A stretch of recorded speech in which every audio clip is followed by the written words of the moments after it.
My name is Andrew Jones. I work with LKC Technologies. We're here in Orlando at the Optometric Management Society meeting, and I wanted to quickly take you through one of the tests that you can run on the RETeval device, and that is the diabetic retinopathy assessment. The diabetic retinopathy assessment can be very helpful in patients who have diabetes or diabetic retinopathy, in that it helps you to monitor to see if there's any risk of progression. So the diabetic retinopathy assessment will use 4 factors to come up with a score that can help you figure out whether or not your patient is at risk of getting worse.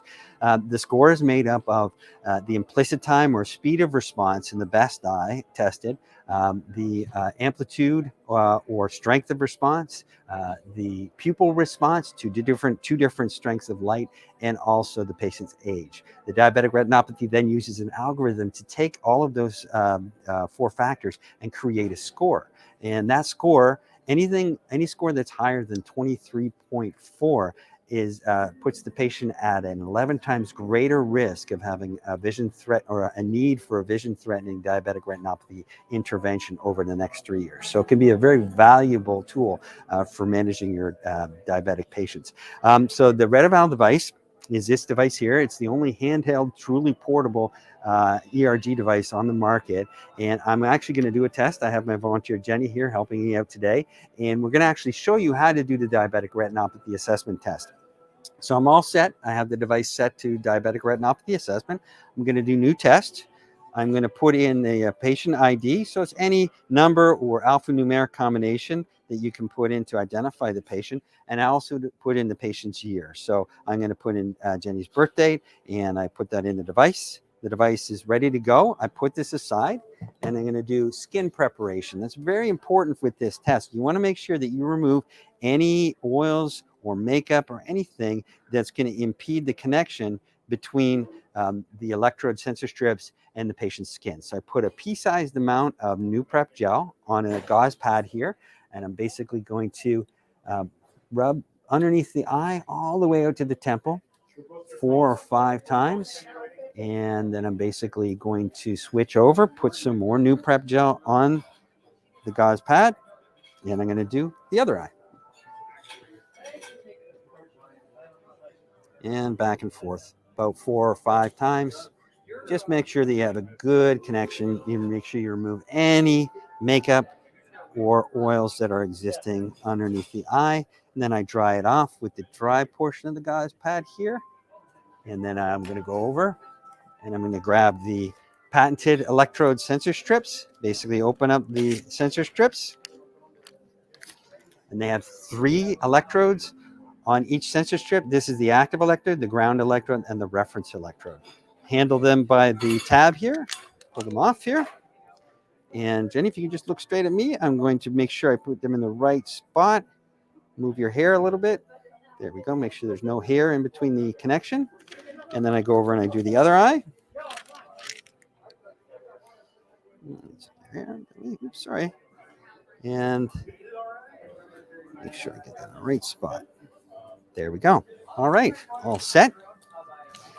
And then I go next on the device. The device is going to ask me to scan the barcode that's on the package here, and that just tells the device what electrode we're using, because the RETeval can do VEP, which is a different set of electrode, or you can use any kind of corneal electrode. So we always start with the patient's right eye. And so I connect it here. Here we go. Tells me if it's connected okay, and then I go next. I have to align the pupil inside the green circle, and then the device identifies the pupil with the built-in pupilometer, and I press start. Keep your eye wide open, Jenny. There we go. It's going to collect the data, and so this built-in pupilometer will be able to tell the pupil size in real time, and it will adjust the luminance based on pupil size. So we're going to be 9 steps. We are at step 2 of 9. Oh, and Jenny, I forgot to ask you if you could occlude your left eye for me. Just hold your hand up. That'd be great. Thank you.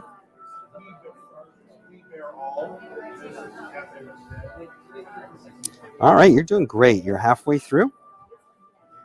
It's important to occlude the fellow eye because you don't want an electrical signal being generated by the fellow eye while you're testing the subject eye. All right, you're doing great, Jenny. Oops. The patient's seeing a red dot, and it's not really a fixation dot in that you have to fixate on it, but it's something that the patient can look at while we're doing the test.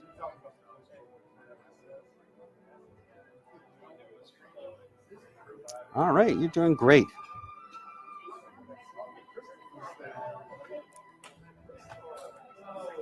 All right, so we are done with the right eye, and we can switch over and do the left eye now. Thank you. Sensor strip tells me it's connected. And open wide, Jenny. Great, I'm going to start.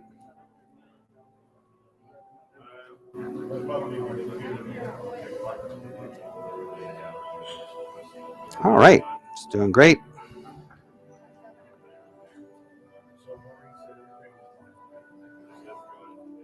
So you can hear the background music, which actually it's Christmas time here at Disney World. And we're listening to Christmas carols all day long.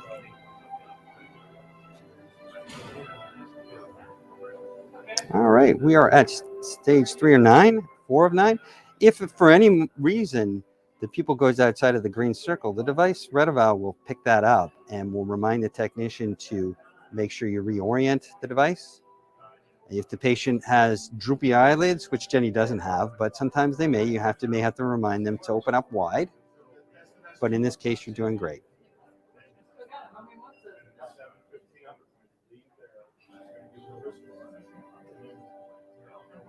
All right, we are done. The device is processing. All right, so let me show you the device. It gives you a quick measurement. It tells me her diabetic retinopathy is 16.5, which is well within the limits, well below 23.4. So if Jenny were a diabetic patient, I would not be worried that she was getting any worse. So that's pretty much it. That's the test in a nutshell. If you have any questions, please feel free to reach out to LKC on our website, which is www.lkc.com. Thank you very much for joining us today. Take care.